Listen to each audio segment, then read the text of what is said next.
he said, "How is your relationship with your father?" I said, "It's horrible. I honestly hate him. I feel like the reason why I joined a gang, the reason why I was angry, the reason I was so violent was because of my father."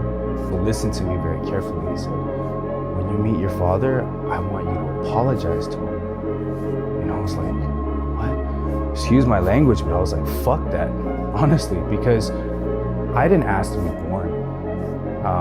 He had a responsibility to take care of me.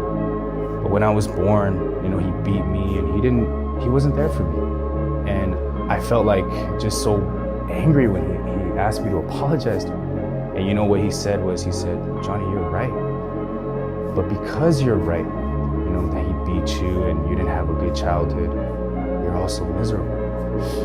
And that hit me, really deeply.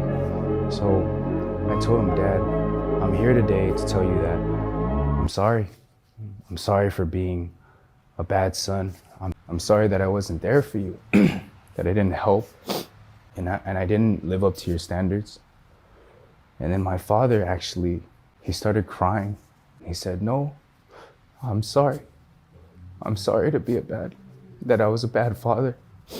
I'm sorry I didn't give you a good childhood, and I'm sorry I couldn't control my drinking, and that you had to suffer because of that."